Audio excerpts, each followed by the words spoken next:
ভারতের দক্ষিণ থেকে উঠছে এক রাজনৈতিক ঝড়। সিনেমার পর্দার পাশাপাশি এবার রাজনীতির মঞ্চ কাঁপাচ্ছেন তামিলনাড়ুর অভিনেতা থালাপতি বিজয়। ১৫ লাখ মানুষের সমাবেশে দাঁড়িয়ে এবার ক্ষমতাসীন বিজেপিকে ফ্যাসিবাদী আখ্যা দিয়ে ঘোষণা করলেন রাজনৈতিক যুদ্ধ।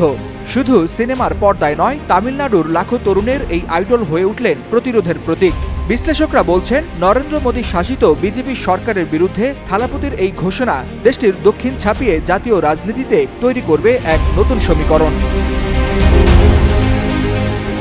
২০২৬ সালের তামিলনাড়ু বিধানসভা নির্বাচনকে সামনে রেখে রাজনীতির অঙ্গনে আটঘাট বেঁধে নেমেছেন অভিনেতা থালাপতি বিজয়। গেল বৃহস্পতিবার মাদুরাইয়ের বিস্তীর্ণ মাঠে নিজ দলের দ্বিতীয় রাজ্য সম্মেলনে ১৫ লাখ মানুষের সমাবেশে দিয়েছেন এক ঝড়ো বার্তা। জানান, ফ্যাসিবাদী বিজেপির বিরুদ্ধে তাদের লড়াই শুরু। ভারতের প্রধানমন্ত্রী নরেন্দ্র মোদীর নেতৃত্বাধীন বিজেপিকে ধর্ম বিভাজনের হাতিয়ার বানানো এক শক্তি হিসেবে উল্লেখ করে সমাবেশে থালাপতি বলেন, গণতন্ত্রকে দুর্বল করে সমাজে বিভাজন ছড়িয়ে বিজেপি আজ ভারতের সবচেয়ে বড় আদর্শগত শত্রুতে পরিণত হয়েছে। ওই সমাবেশে তিনি কিছু রাজনৈতিক উদ্দেশ্য ও প্রতীকী বার্তা দিয়েছেন।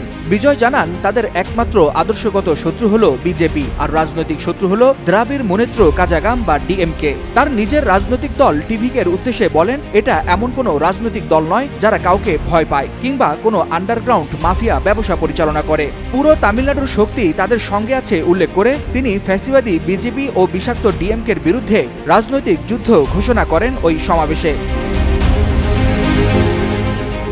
ভারতীয় সংবাদ সংস্থা পিটিআই থেকে শুরু করে এএনআই, এনটিভি, হিন্দুস্তান টাইমস, এমনকি ইন্ডিয়ান এক্সপ্রেস সবাই একসঙ্গে ছাপালেন বিজয়ের ঝড়ো বক্তব্য।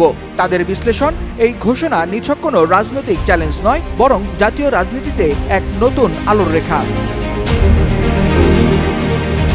থালাপতি বিজয়ের দল তামিলাগা ভেত্রি কাজগাম গেল বছরের ২ ফেব্রুয়ারি প্রতিষ্ঠার পর থেকেই তামিল রাজনীতিতে ঝড় তুলছে দলটি।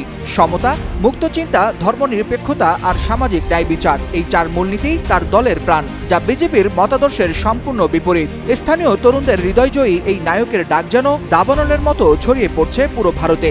সমাবেশে প্রতিটি বাক্যের পর ভেসে আসছিল করতালি আর উল্লাস। মাদুরাইয়ের মঞ্চ থেকে ঘোষিত হলো, তারা নীরব দর্শক নয়, বিজেপির ফ্যাসিবাদ থামাতেই হবে।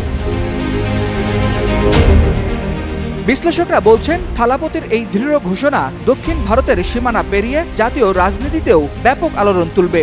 একজন তারকা রাজনীতিকের কণ্ঠে ফ্যাসিবাদী বিজেপির মতো শব্দ নিছক কোনো সংবাদ নয়, বরং এটি নতুন রাজনৈতিক সমীকরণের একটি সূচনা। ওয়ালিউল হাসানাত, যুগান্তর নিউজ।